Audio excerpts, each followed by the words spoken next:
Last week on My Pop Diary, I started working on a brand new track and took you through some of the production process. To help me with the track, I brought in classical vocalist and a good friend of mine, Kirsty Moore. The track's not completely finished, but it's sounding pretty good.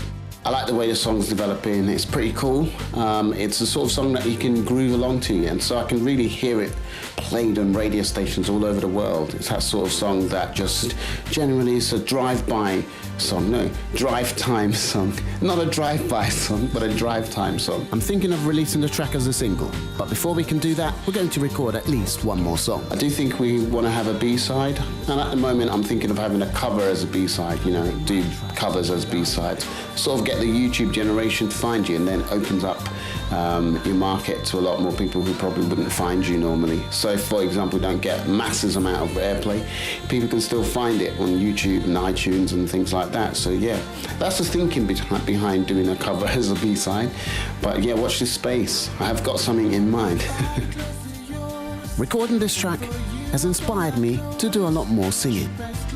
I have this love-hate relationship with singing. Sometimes I do it because, well, it's something that I can do, so I do it. I mean, I started singing because I was writing, and I started recording at home.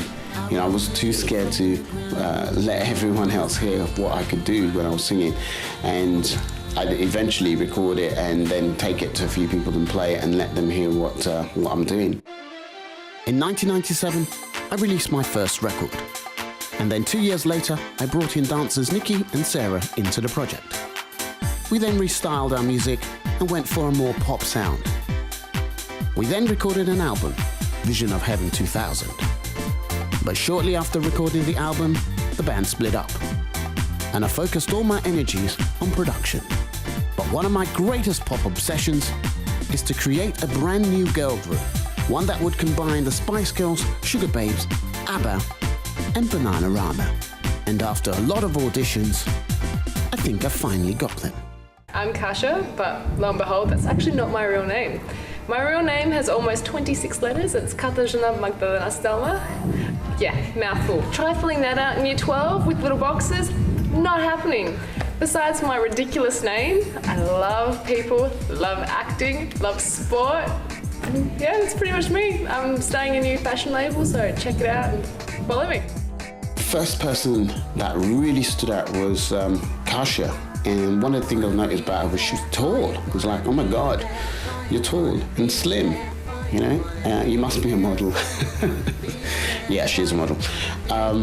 She had this red hair and really kind of chilled out sort of voice. That was what grabbed me when I spoke to her on the phone, and was just like, wow, you sound like you're in love with the world and everything's all happy. Yeah, so she's pretty cool. I have little mottos that I'm intoxicated by music and I love it, or I'm drunk on music and I love it, and life. That's my two things that I simply adore. If there's no music in the world, then I don't want to be part of it, and if there's no people, there's no experiences, there's just not just having fun, then I don't think there's really any point to it, so yeah. She was definitely a hit. And then came Jessica. My name's Jess. I'm 21 years old. I live in Hawthorne. I currently work for an events company. I love singing, I love dancing, I love acting, I love modelling, and I'm pretty good at everything that I do. You know what, funny thing is, at first, when I saw her photo on you know, in the email, I was like, okay, I'm not really sure about this girl. And when I met her, she was completely lovely, very, very nice. And I was really surprised because I was expecting her to be a little bit standoffish, a little bit, you know, different. But she really completely changed my opinions, which is great. And she's really cool and funky and very, very, very, very pop looking, I have to say. So yeah, so she was definitely going to be in, no question about that. I'm really passionate. Once I have a goal, I work my way towards it, and most of the time I achieve it.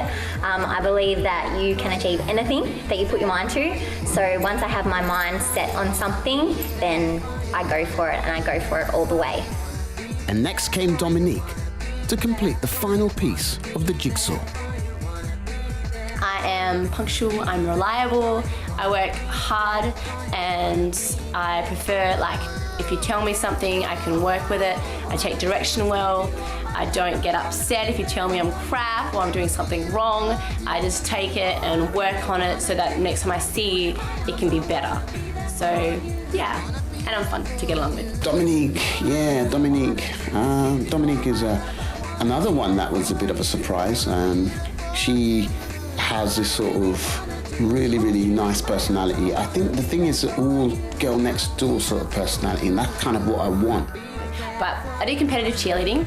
We went to Worlds, which is one of the biggest comps you can ever go. We got a bid to go. I represented Australia, and we got to go fly over to Florida and compete against all these amazing teams. It was like crazy and fanatic and just awesome. And so there we have it. 3 girls, 3 voices, 3 different looks. A blonde, brunette, and a redhead. Could this be a match made in heaven? Find out exclusively on My Pop Diary.